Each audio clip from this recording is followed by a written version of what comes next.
الحمد لله رب العالمين والصلاة والسلام على رسوله الكريم أما بعد فأعوذ بالله من الشيطان الرجيم بسم الله الرحمن الرحيم الله لا إله إلا هو الحي القيوم صدر محترم حکام صاحبان واساتذہ اکرام و مہمان عزام اور میرا عزیز ساتھیوں، میں آج کے اس سالانہ تقابلی انجمن میں میرا موضوع سخن ہے اللہ ہی عبادت کے لائق ہے۔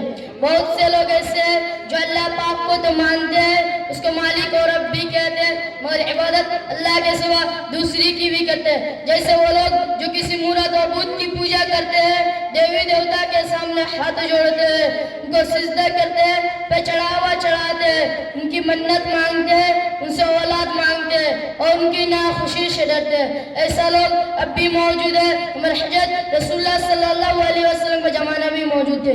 جب یہ لوگ ہمارے حضرت کے سمجھانے بجھانے سے سیدھی راہ پر آنے لگے تو باپ دادا کے رسموں اور طور طریقات کو چھوڑ کر مسلمان ہوئے۔ تو حضرت رسول اللہ صلی اللہ علیہ وسلم نے ان کو سب سے پہلے کلمہ توحید اور کلمہ شہادت سکھلایا۔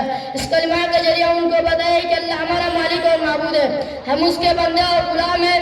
جب وہ مالک ہے، خالق ہے، تو عبادت کے لائق بھی وہی ہے، اس کے سوا کوئی دوسرا ایسا نہیں ہے اس کی عبادت اور بندگی کی جائے۔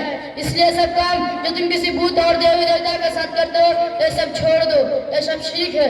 شرک سب سے بڑا گناہ ہے، اللہ پاک اس گناہ کو معاف نہیں کرے گا۔ صرف اللہ کو پوجو، اسی کی عبادت کرو، اسی کے حکم پر چلو، اسی کو سجدہ کرو، اسی سے مدد مانگو، دکھ درد میں اسی کو پکارو، اسی کی ناخوشی سے ڈرو، اپنے مرادیں اسی سے مانگو۔